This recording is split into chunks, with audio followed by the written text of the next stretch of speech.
Good evening, good evening, good evening, ladies and gentlemen. Good evening, ladies and gentlemen, and welcome to the Dog Call. I'm your host, Armando Black. You know, in the words of the great Keith Sweat, something, something, something, something just ain't right. And that's what I'm going to discuss here. I'm going to discuss, we're just going to put it all on the table. Enough of this sugar coating and, a lot of other dog casters. They don't want to say it out loud what I'm getting ready to say today. And this may, ruffle some feathers. I may step on a few toes this afternoon, but what has to be said has to be said. All right. And one thing about it, the difference between me and other UGA fans is I'm gonna speak my mind. And that doesn't make me any less of a Dogs fan than anyone else. But I'm going to go ahead and lay it all out on the table and give everyone, from my opinion, the cold, hard truth about this UGA football team in 2024. And that is today's subject on the Dog Call. Get your popcorn ready. I'm your host, Armando Black, and this is the Dog Call.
Good afternoon, good afternoon. I'm your host, Armando Black, and welcome to the Dog Call. Happy Monday, everyone. Happy Monday, everyone. Happy Monday, everyone.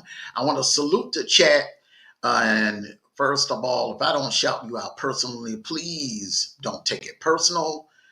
Just know I love and I appreciate each and every one of you for supporting the platform. Make sure you hit that like button, hit that subscribe button, share, and when I'm done with this video, comment in the comment section.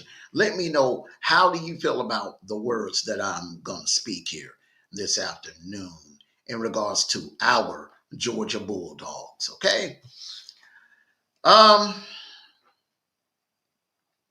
I'm just going to go ahead and lay it all on the line here. I'm going to go ahead and lay it all on the line here today. It's not looking good.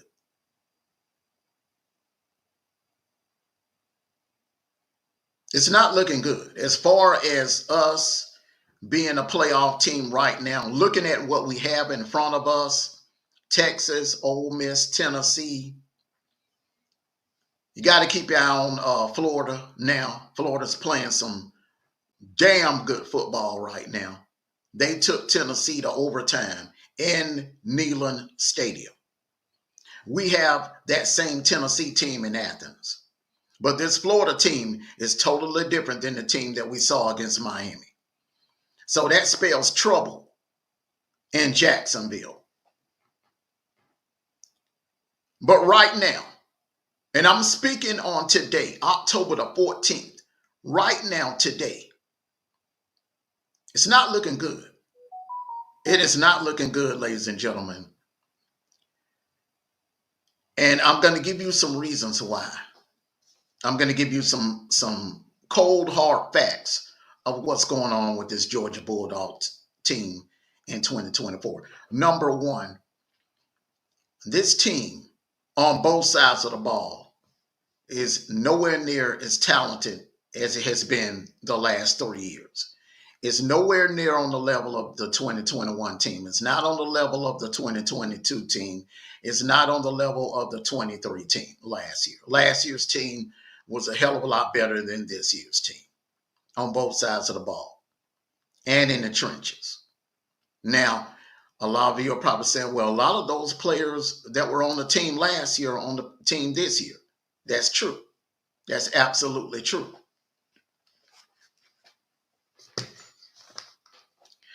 But let me just say this.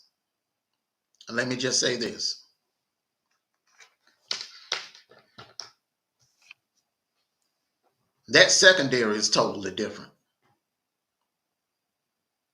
And that O-line is totally different. And those two areas present a huge problem for this 2024 team. Let me explain to you why. Traditionally, UGA is known for running the football. We relied on running the football in 2017 when we went to the playoffs for the first time. We relied on running the ball in 2021 when we won the national title. We went undefeated during the regular season.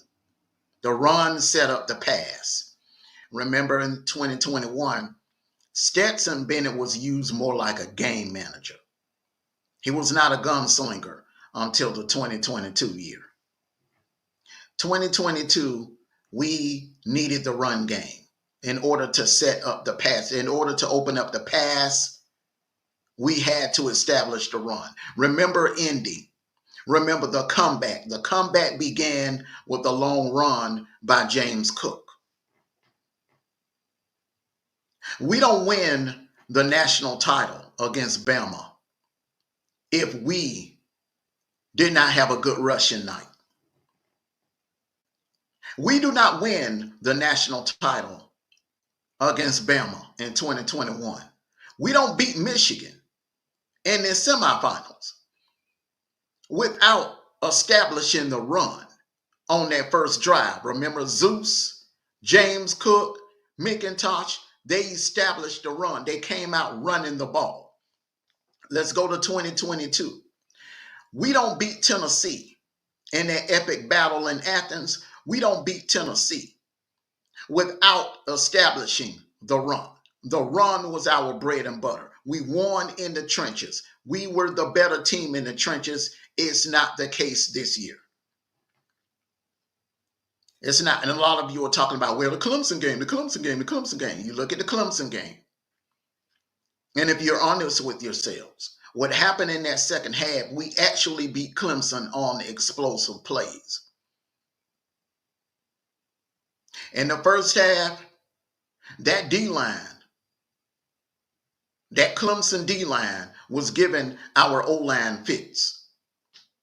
In the second half, we were beating them down the field with some explosive plays. You go to the Kentucky game. The O-line and the D-line both got outplayed.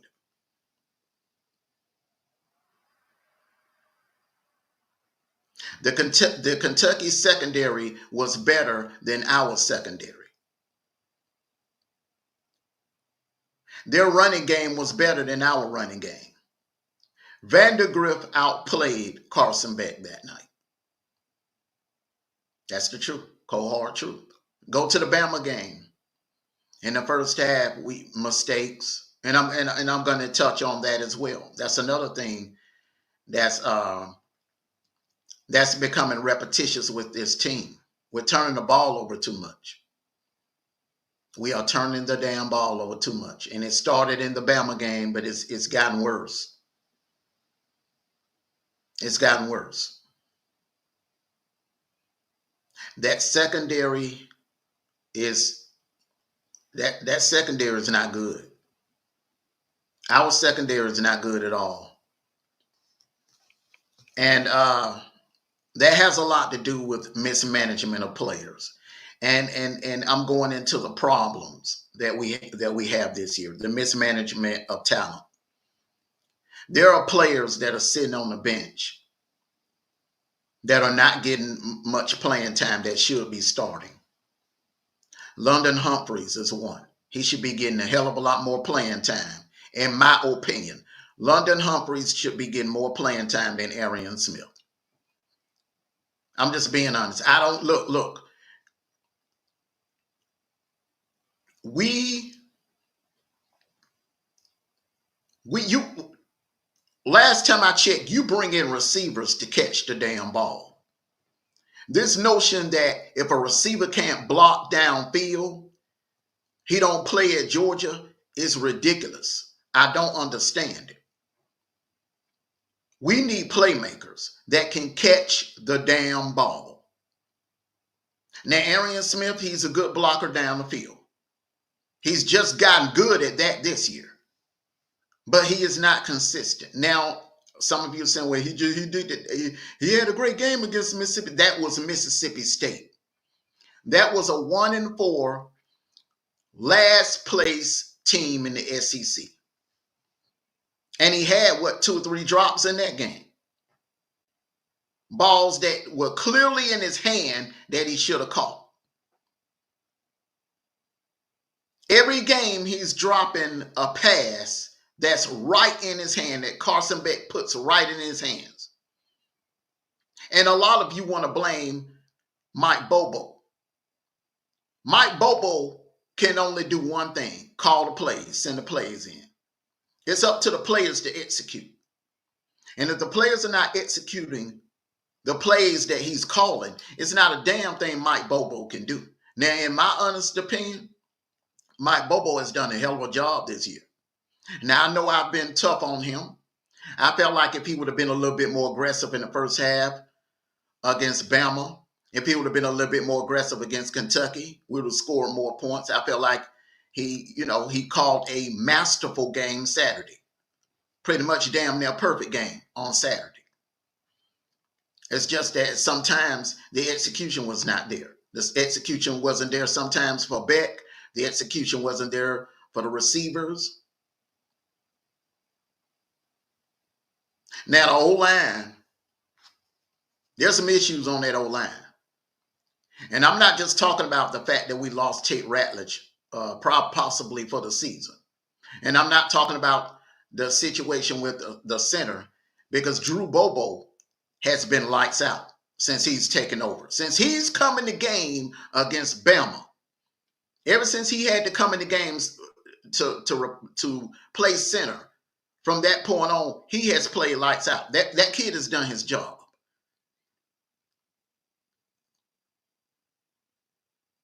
But on the left side of that O-line, Ernest Green, look, we've had this conversation before. I'm telling you, Ernest Green is turning out to be a complete bust. I hate to say it. Now, normally I don't go this hard at the players, but look, you're fair game.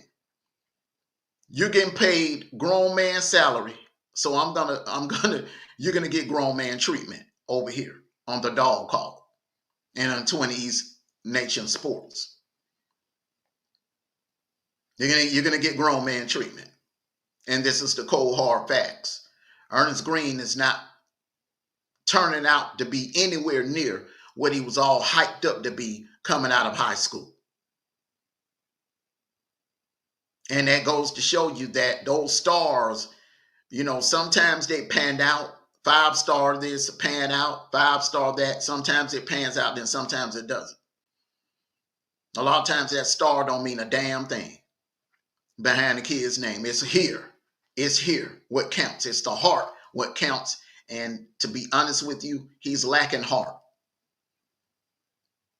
He's lacking heart. He's getting his ass kicked by, and these are not big guys. These are smaller guys that he's been lined up against.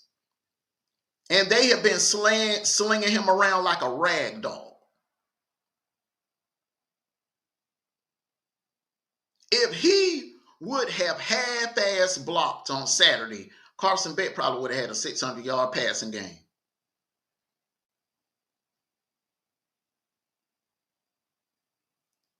It's amazing that Carson Beck was able to do what he did Saturday, because every time you turn around, Ernest Green was getting put on his ass damn near on every offensive play.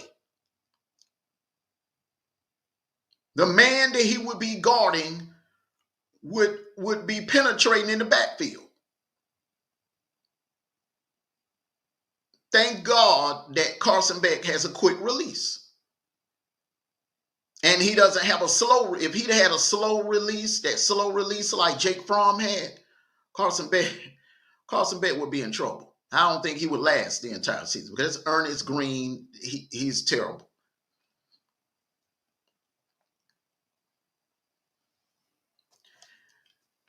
I'm hearing that there's some players on the sideline that are better than Ernest Green. So it goes back to what I was saying, mismanagement of talent. There are some players that should be getting more playing time that are not.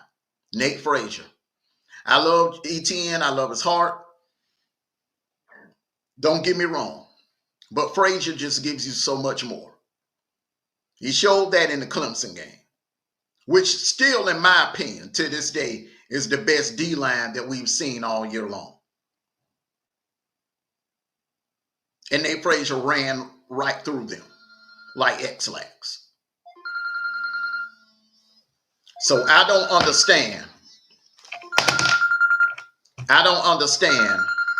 why this kid is not getting playing time. I don't understand why he's not getting the playing time that he's due to get. All of this seniority, loyalty stuff, it pretty much goes out the window. If you're trying to win a national title, the best players should be playing. The best players should be playing. And Nate Frazier, in my opinion, from my eye test, from what I've seen this season, Nate Frazier is the best running back. He should be getting the bulk of the carries. It should be Nate Frazier, ETN. I don't know what the situation is with Branson Robinson, but even before last week's game, I've said it. I've been saying it since the Clemson game. He's not ready. I would only use him on short yardage plays, like if it's 3rd and 1, 4th and 1, or you on goal line. He's good on the goal line. He's unstoppable. Unlike if you need 3rd and inches, 3rd and 1, he's unstoppable on the goal line. But when you're down on the other end of the field, on the 20-yard line, 30-yard line, and you in the middle of a drive, and it's 1st and 10, I would not hand the ball off to him on 1st and 10. You may get a yard or two, but most of the time what we've seen is he's been giving you negative yardage.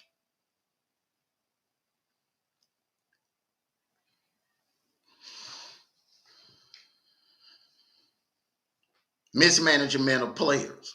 What we've learned this year. C.J. Allen is not all who we thought he was going to be. He's not who we thought he was going to be. He finished pretty good last year, but let's just be honest. He's not Dumas Johnson.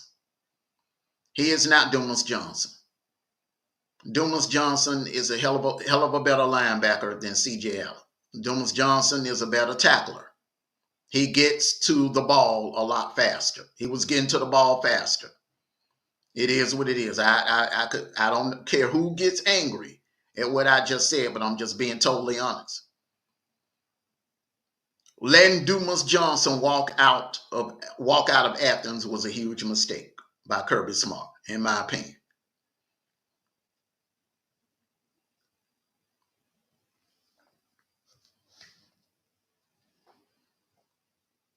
London Humphreys should be starting. London Humphreys should be getting more passes thrown his way. I mean, thrown, because it seems like every time Carson Beck throws him the ball down the field, he catches it. And not only does he catches it, he gets yards after catch. He's hard to tackle. He's hard to bring down. So why not use that kid more? I think he would be a hell of a lot more productive than Arian Smith. That's just my opinion. Now, on the tight end side, yes, Oscar Delp had a pretty good game Saturday. But when the money is on the line, and it's a big, because Mississippi State and Texas are two totally different teams. You got to come with your A game. You want to play your ace cards when you line up against Texas. Texas is not Mississippi State. And when it comes to Texas, I'm looking more to Lawson Lucky. In my opinion, he's the better blocker. He can give you more down the field. He can jump, and he has good hands. And he's hard to bring down. I'm rolling with Lawson Lucky, in my opinion. Delp is not consistent catching. Your tight end, you don't want to have doubts when you put the ball in the air and the ball is intended for your tight end. And you have to wonder, is he going to catch it this time or not? That's how it is when the ball is thrown to Oscar Delp in certain situations. But Lawson Lucky is a little bit more consistent than Oscar Delp, in my opinion. Mismanagement of talent has to change. Come with your best players against Texas. Not your favorite players, not the players you love and get along with and you have a personal relationship. No, you come with the best players that give you the best chance to win. That's just my opinion. That's the way I thought football was always played. The best players play. And the best players are not playing on this team. No one can tell me that if our best players were on the field Saturday, that what happened Saturday in that Mississippi State game would have happened. There's no way in hell anyone can convince me of that. Number two, mismanagement of the transfer portal. And I've spoken about this on the First and 10 show. Mismanagement of the transfer portal. It seems like we put more emphasis on skill set players than defense. We knew what we had in Dylan Everett. I don't know how anybody had this lofty expectation that Dylan Everett was going to go from playing terrible, and he was terrible last year. That terrible play of last year, and thought he was going to all of a sudden turn into Champ Bailey. Or all of a sudden turn into Darion Kendrick. Or all of a sudden turn into Keely Ringo. It don't work like that in real life. He is who he is. Now, he may be able to do something in the ACC or the All-American Conference or Conference USA or maybe even the Big 12. But he is not the type of cornerback that you would want to line up against these elite wide receivers that you have in the SEC or even in the Big 10.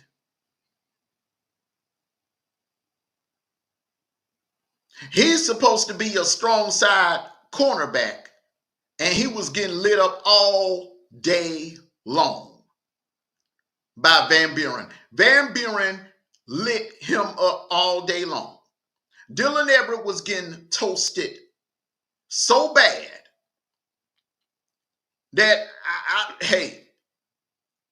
I was waiting to see Kirby to come out there with a fire extinguisher.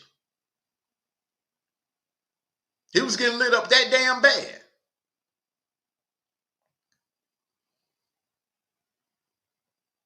And that Daniel Harris, that Harris kid, first play out on the field, he get torched for a long touchdown pass. And Jalen Humphrey can't tackle worth a damn. It seemed, now, Jalen Humphrey, he has the talent. He has it in him to lock down elite receivers. But unfortunate, in my opinion, what I think what has happened to Jalen Humphrey, the money, the NIL money, whatever NIL money that Kirby them gave him to stay at Georgia and not transfer, because remember, he entered the transfer portal originally. Then they gave him a little NIL money and he decided to stay. Big mistake. You want players to stay here for the love of the game and the love of the school and the love of the program. Not, you don't want to have to bribe kids in the stand. You can always go in the transfer portal and find a kid that want to be here and play and develop and learn under one of the best, which is Kirby Smart. You don't want kids that are only here for this right here. Big mistake. I would have let his ass go on out the door. And I would have went in that transfer portal and got me an elite defensive back. Big mistake. Big miss. Another thing, allowing Dumas Johnson to leave. Whatever deal they worked out for Jalen Humphrey, that deal should have been worked out for Dumas Johnson. That's who should have got that bag. Jalen Humphrey should have let his butt walk, because he ain't doing nothing. He ain't doing nothing. He can't cover and he can't tackle up or down. And neither can Everett. That's the problem on the defensive side. Now, the defensive front, although it's not as elite as it has been in the past, but they're doing their job. And they've been banged up. Smile Munden's banged up. The linebackers have been banged up, but they're holding their own. That secondary has not been doing their job. And Malachi Starks, totally disappointed. Totally disappointed. I'm starting to wonder, is he playing in the wrong position? Should he be playing receiver instead of safety? Because it seems more like he can catch the damn ball. He can catch the ball better than he can cover.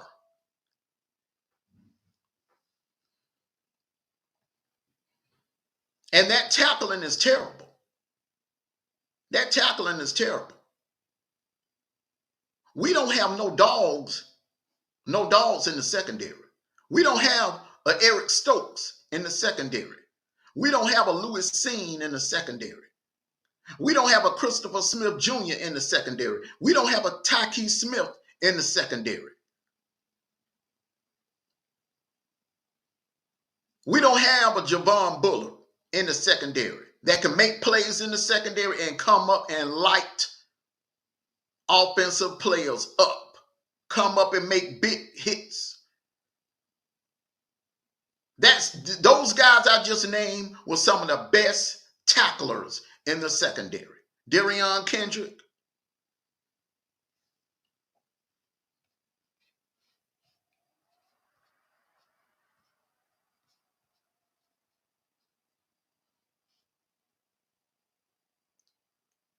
Hold on just for a second.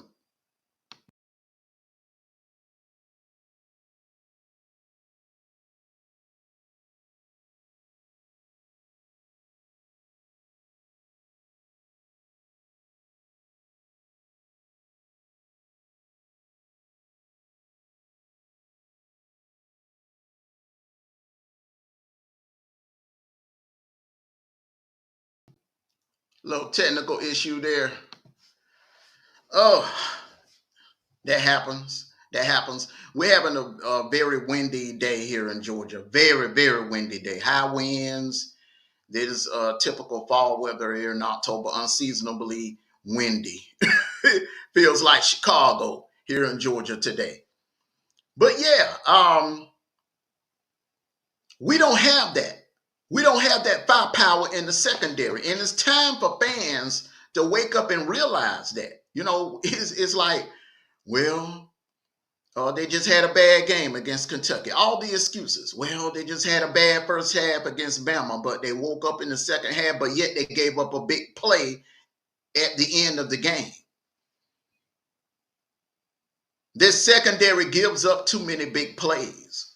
Now we're facing a team that has firepower, boatloads of firepower on offense. Not only do they have the wideouts, elite wide receivers, but they have an elite tight end. They have a tight end that kind of reminds me of Brock Bowers. He can catch, he can jump, and he's hard to tackle. And that's going to present a problem for our dogs because this team can't tackle worth a damn. I'm just being honest. I'm just being totally honest.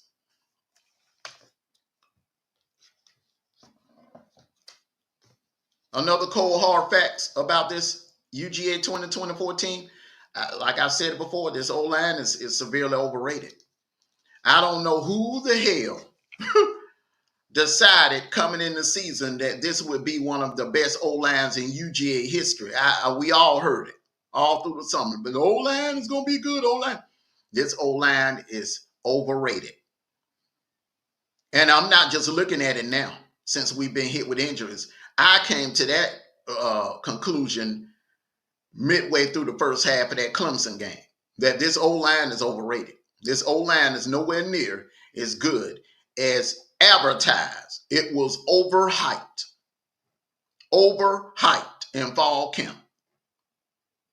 And the dog media overhyped this O-line. This O-line is nowhere near what I expected it to be. And that is why the rushing has been garbage this year.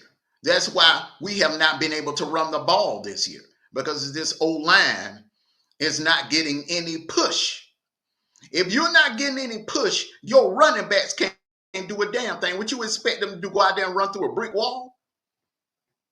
I don't give a damn what running back you have back there.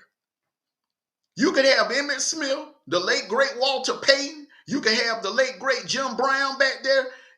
It don't matter who you have back there.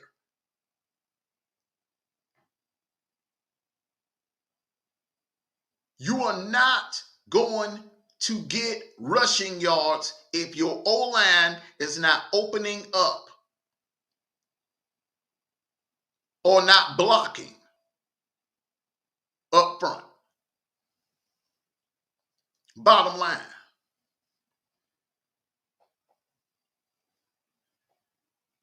And like I said earlier, the secondary is severely overrated. Overrated. This secondary is overrated.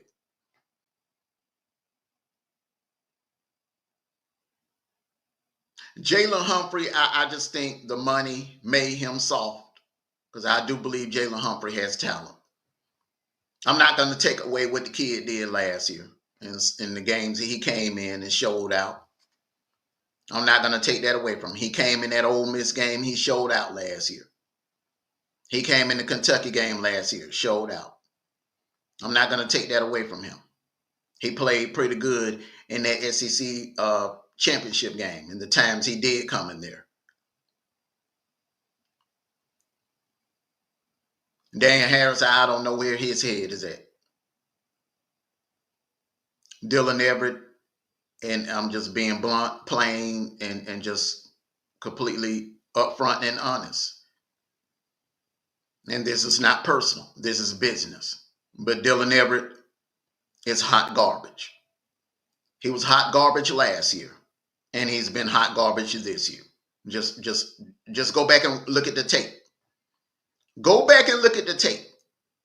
He's supposed to be our best corner, and he's been getting picked on more than Humphrey and Harris.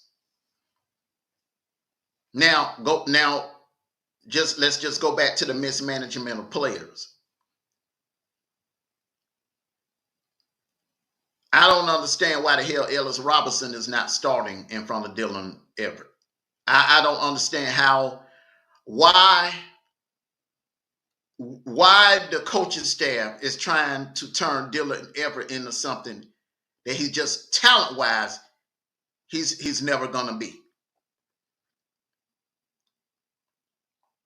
I just don't understand. I don't. He's terrible. That's the cold hard facts. He's terrible. He got torched all day, Saturday, all day, by a Mississippi State team that's ranked in the bottom of every stat that you can think of in the SEC. And Van Buren just tortured. Van Buren embarrassed him. Embarrassed him.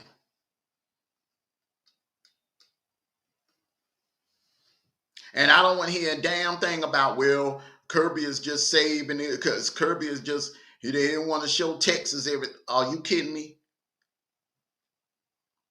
That was week 7. All of that, Kirby is saving this and Kirby is saving it. No. This is what we have, ladies and gentlemen. This is what we have. This is what we have to work with. This is exactly what we have to work with. And this is what we have to come to accept, that this is who we are in 2024. We have taken a step back. We've regressed. Coming into the 22 season, a lot of experts said that would be our rebuilding year because we lost so much to the draft earlier that spring. But it wasn't, luckily. We were able to win a second national title. Then a lot of experts said, 23, that's going to be Georgia's rebuilding year. We went undefeated during the regular season, dominating fashion, and barely lost the SEC championship game to Bama. And a lot of people say if we'd have gotten, and in my opinion, I felt like if we would have gotten past Bama in that SEC championship game, we would have three-peated, no doubt. Coming into this year, they had us ranked number 1, and they had us as one of the most talented rosters, of the most talented roster since Kirby Smart has been here. And that has turned out to be a lie. Truth is, ladies and gentlemen, this 2024 season is the rebuilding year. This is the rebuilding year. This is it. This is it. No Brock Bowers, no Ladd McConkey, no Kendall Milton, no Dajon Edwards, no Javon Bullard, no Tyke Smith, no Kamari Lassiter. This, ladies and gentlemen, was the rebuilding year. This was it. This was the rebuilding year. So I expect our team to be a hell of a lot better next year in 2025, much improved. And plus, with the talent we already have here and the talent we have coming in, and what I suspect that Kirby is going to go into that transfer portal and do what he did in 2021. But this year, this is our rebuilding year. And my expectations have kind of dropped for this team because from a talent standpoint, it's not on the level that it was on last year, in the last 3 years. And that's the cold, hard truth about this UGA football team in 2024. Ladies and gentlemen, I want to thank you all for coming out. Make sure you hit that like button. Hit that subscribe button. If you haven't already subscribed, make sure you subscribe to the channel. I'm going to be bringing you content every day. Share the video. Make sure you share the video and leave a comment in the comment section. What do you think? Do you agree or do you disagree with me? Do you think that this 2024 UGA football team has regressed, has taken a step back compared to the last 3 years? What's your opinion? Leave a comment in the comment section. Thank you all for coming out. Enjoy the rest of your Monday. It's a windy one, a windy day in Georgia. But hey, it's a beautiful, beautiful, bright, sunny day, sunny Monday afternoon, October afternoon here on this beautiful Monday. Everyone, love you all. Peace and blessings. Like I always say, take care of yourselves and each other. And go dogs. Sick 'em. Woo, woo, woo, woo.